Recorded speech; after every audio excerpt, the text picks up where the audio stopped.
ಸದಸ್ಯರನ್ನು ಆರಿಸಲು ಬೇರೆಯವ್ರು ಕಂಪೇರ್ ಮಾಡಿದ್ರೆ ಅವನ ಜೊತೆಗೆ ನಾನೇ ಬೆಸ್ಟ್ ಅಂತ ನನಗನ್ಸುತ್ತೆ.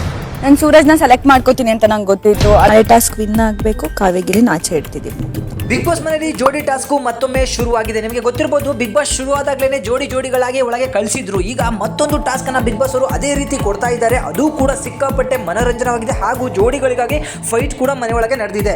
ಸೊ ಆಶ್ಚರ್ಯ ಎಂಬಂತೆ ಗಿಲ್ಲಿ ಕಾವ್ಯ ಮತ್ತೆ ಜೋಡಿ ಆಗಿದ್ದಾರೆ. ಸೂರಜ್ ಜೊತೆಗೆ ಈಗ ರಾಶಿಕಾ ಕೂಡ ಜೋಡಿ ಆಗಿದ್ದಾರೆ. ಸೊ ಮನೆಯಲ್ಲಿ ಯಾರ್ಯಾರಿಗೆ ಜೋಡಿ ಆದ್ರು ಅಂತ ಹೇಳಿ ಇಲ್ಲಿ ನೋಡಕ್ ಹೋದ್ರೆ ಅಶ್ವಿನಿ ಮತ್ತೆ ನಮ್ಮ ರಘು ಅಣ್ಣನು ಕೂಡ ಒಂದು ಜೋಡಿ ಆಗಿದ್ದಾರೆ. ಚೈತ್ರ ರಜತ್ ಅವರು ಒಂದು ಜೋಡಿ ಆಗಿದ್ದಾರೆ. ಸ್ಪಂದನ ಅಭಿ ಅವರು ಒಂದು ಜೋಡಿ ಆಗಿದ್ದಾರೆ. ಸೊ ಹೀಗೆ ಆಟ ಶುರು ಆಗ್ತಾ ಇದೆ. ಈ ಆಟದಲ್ಲಿ ಈಗ ವ್ಯಕ್ತಿತ್ವದ ಆಟ ತೋರಿಸ್ಬೇಕು. ಆದ್ರೆ ಇವರು ಪರ್ಸನಲ್ ಆಗಿ ಒಬ್ರು ಟಾರ್ಗೆಟ್ ಅನ್ನ ಮಾಡ್ಕೊಂಡಿದ್ದಾರೆ. ಸೊ ನಿನ್ನೆಯ ಒಂದು ನಾಮಿನೇಷನ್ ಟಾಸ್ಕ್ ನಲ್ಲಿ ಕಾವ್ಯ ಮತ್ತೆ ರಾಶಿಕಾ ನಡುವೆ ಜಗಳ ನಡೆಯುತ್ತೆ.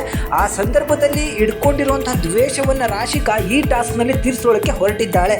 ಸೊ ನನಗೆ ಸೂರಜ್ ಬೇಕೇ ಬೇಕು ಅಂತ ಹೇಳಿ ಕೊನೆವರೆಗೂ ಕಾದು ಸೂರಜ್ನ ಈಗ ಜೋಡಿ ಮಾಡ್ಕೊಂಡಿರುವಂಥ ರಾಶಿಕಾ ಗಿಲ್ಲಿ ಕಾವ್ಯ ಜೋಡಿಯನ್ನು ನಾವು ಹೊರಗಿಡಬೇಕು. ನಾನು ಈ ಟಾಸ್ಕ್ ಗೆಲ್ತೀನೋ ಇಲ್ವೋ ಗೊತ್ತಿಲ್ಲ, ಆದರೆ ಮೊದಲನೇ ರೌಂಡನ್ನೇ ಗೆದ್ದು ಆ ಕಾವ್ಯನೇ ಆ ಗಿಲ್ಲಿನ ಆಚೆ ಹಾಕಬೇಕು ಅನ್ನೋ ಒಂದು ಟಾರ್ಗೆಟನ್ನು ಹೇಳ್ತಾರೆ. ಸೊ ಇದಕ್ಕೆ ಕೌಂಟ್ರ್ ಕೊಟ್ಟಿರುವಂಥ ಗಿಲ್ಲಿ ಏನು ಮಾಡ್ತಾನೆ ಅಂತ ಹೇಳಿ ನಾವು ಎಪಿಸೋಡನ್ನೇ ನೋಡಬೇಕಾಗತ್ತೆ. ಏನೇ ಆಗಲಿ ನಮ್ಮ ಈ ಒಂದು ಎಪಿಸೋಡ್ಗಳು ಸಿಕ್ಕಾಪಟ್ಟೆ ಮನೋರಂಜನೆ ಆಗಿದೆ. ವೈಲ್ಡ್ ಕಾರ್ಡ್ ಎಂಟ್ರಿಯಾಗಿ ಕೊಟ್ಟಂತಹ ರಜತ್ ಅವರು ತಮ್ಮ ಚೈತ್ರ ಅವರನ್ನೇ ಜೋಡಿಯಾಗಿ ಮಾಡಿಕೊಂಡಿದ್ದಾರೆ. ಟೋಟಲ್ 7 ಜನ ಹುಡುಗರಿದ್ದಾರೆ, 6 ಜನ ಹುಡುಗಿಯರಿದ್ದಾರೆ.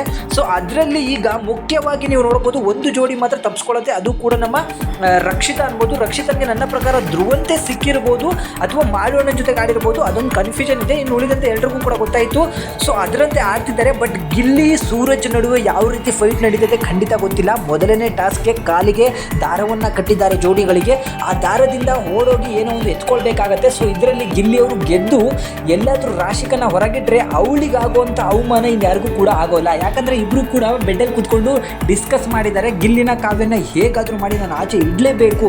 ಇದು ದ್ವೇಷದ ಆಟವಾಗಿ ಪರಿವರ್ತನೆ ಮಾಡ್ಕೊಂಡಿರುವಂತಹ ರಾಶಿಕಾ ಎಷ್ಟರ ಮಟ್ಟಿಗೆ ದ್ವೇಷ ಇಟ್ಕೊಂಡು ಗೆಲ್ತಾಳೆ ನೋಡಬೇಕು. ಬಟ್ ಟಾಸ್ಕ್ ಅಂತ ಬಂದಾಗ ರಾಶಿಕಾ ಕಾವ್ಯನಿಗಿಂತ ಮೇಲಿದ್ದಾಳೆ.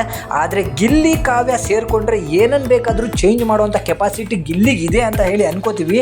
ಗಿಲ್ಲಿ ಕಾವ್ಯ ಒಳ್ಳೆ ಜೋಡಿ. ಇವ್ರು ಕೇವಲ ಮಾತಾಡಲಿಕ್ಕೆ ಒಳ್ಳೇದಲ್ಲ, ಟಾಸ್ಕಲ್ಲೂ ಕೂಡ ನಂಬರ್ 1 ಅಂತ ಹೇಳ್ಸ್ಕೋಬೇಕಂದ್ರೆ ಈ ಟಾಸ್ಕನ್ನು ಗೆದ್ದು ಎಲ್ಲರ ಬಾಯನ್ನು ಮುಚ್ಚಿಸ್ಬೇಕಾಗತ್ತೆ. ಸೊ ಅದು ತುಂಬ ಕಷ್ಟ ಆಗುತ್ತೆ. ಯಾಕಂದರೆ ರಾಶಿಕಾ ಸೂರಜ್ನ ಅಷ್ಟು ಈಸಿಯಾಗಿ ಸೋಲ್ಸೋವಂಥದ್ದಲ್ಲ. ಬಟ್ ಸೂರಜ್ ಯಾವ ಟಾಸ್ಕಲ್ಲೂ ಕೂಡ ಗೆದ್ದು ಏನು ಹೀರೋ ಅನ್ಸ್ಕೊಂಡಿಲ್ಲ. ಬಟ್ ರಾಶಿಕಾ ಅಂತೂ ಗೆದ್ದು ಹೀರೋಯಿನ್ ಅಂತ ಅನ್ಸ್ಕೊಂಡಿದ್ದಾರೆ. ಈ ಟಾಸ್ಕು ಸಿಕ್ಕಾಪಟ್ಟೆ ಮನೋರಂಜನೆವಾಗಿರುತ್ತೆ. ನೀವು ಯಾರ ಕಡೆ ಅಂತ ಹೇಳಿ ಕಮೆಂಟ್ ಮಾಡಿ ತಿಳಿಸಿ. ನಾನು ಆಲ್ವೇಸ್ ಗಿಲ್ಲಿ ಮತ್ತು ಕಾವ್ಯನ ಕಡೆ ಅಂತ ಹೇಳ್ತಾ ಈ ವಿಡಿಯೋನ ಮುಗಿಸ್ತಾ ಇದ್ದೀನಿ.